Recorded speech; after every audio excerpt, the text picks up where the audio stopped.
Hey y'all, I've been seeing videos about the 12 tribes of Israel, so I figured I would tell you where they came from. So there's two sisters, Leah and Rachel. Leah is described as the oldest sister and the ugly one, the ugly sister. And something was wrong with her eyes. The Bible was very specific about letting us know something's wrong with her eyes. And Rachel is the younger sister and the beautiful one. She is described as being beautiful and she had a nice body. And these two are daughters to a man named Laban. Laban didn't have any sons, so he had his girls. And Rachel was also a shepherd, or shepherdess, I should say, because she's a woman. And there's this man named Jacob. He's on the hunt for a wife. And he's got to be very specific with this because his wife has come from the right bloodline, his bloodline, like cousins. And he travels far away to a place where he knows he has some family, look for his wife. He's done travel a long ways. He's tired. He stops at a well, and this gorgeous thing comes walking up with her sheep. And he's asking the people around, hey, who is that? She's cute. And he finds out that that is Rachel.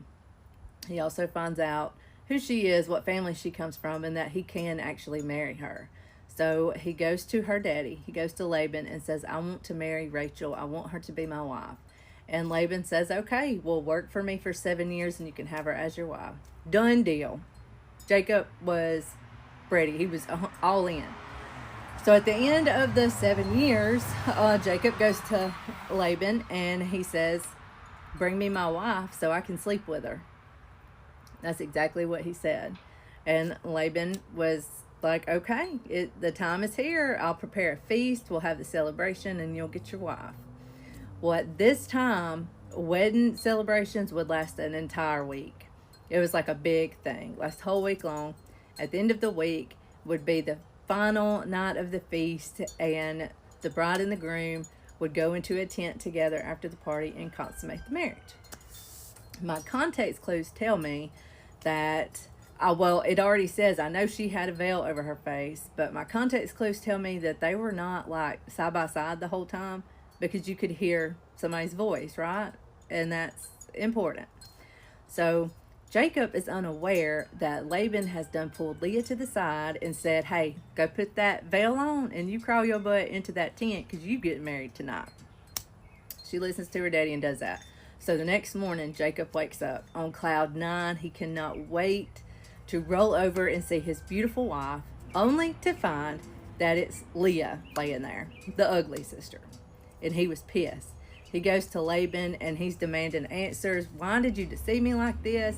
I worked 7 years to make Rachel my wife. You knew I wasn't interested in Leah.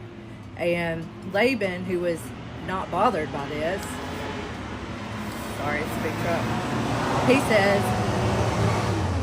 He says that, well, around here, it's not normal to marry off your youngest child. My firstborn needs to be married first. And you've already consummated your marriage with Leah, so she's your wife. And if you want Rachel, work for me for another 7 years. He did because he loved Rachel that much.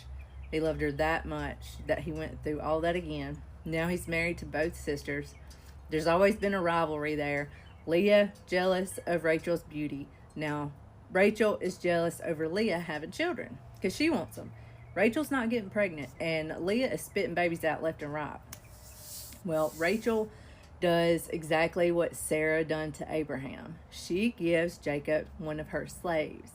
This slave's name is Bilhah. She gives Bilhah to Jacob to sleep with, and Bilhah has 2 sons, okay? And Leah gets to the point where she's just not getting pregnant anymore, so she does the same thing with her slave, Zilpah. She gives Zilpah to Jacob, and Zilpah has 2 sons. Well, Leah and Rachel are praying for 2 different things. Leah is praying that Jacob would actually love her and respect her as a wife. After every kid she's had, she's thought, this is going to be the one that makes him love me. And it's not. And Rachel is praying that she can actually conceive and have a child by Jacob. And God hears Rachel's prayer and he opens her womb and she has 2 children by Jacob. She has 2 sons. And Leah finally gets to the point where she just accepts that Jacob don't love her like that. But God has still blessed her with all these children, all these boys and this little girl that she's had by Jacob. And at the very end of this, these 4 women, Leah, Rachel, Zilpah, and Bilhah, they birthed the 12 tribes of Israel. Altogether, they had 12 sons. Jacob's 12 sons. That is where the 12 tribes of Israel came from. And that is where you can trace this all the way back to Abraham, all the way to Jesus. I think I've told you before that I used to skip over the who's who, but it is so fascinating to connect the dots and see who's who. It just brings it to life. But that is where the 12 tribes of Israel came from.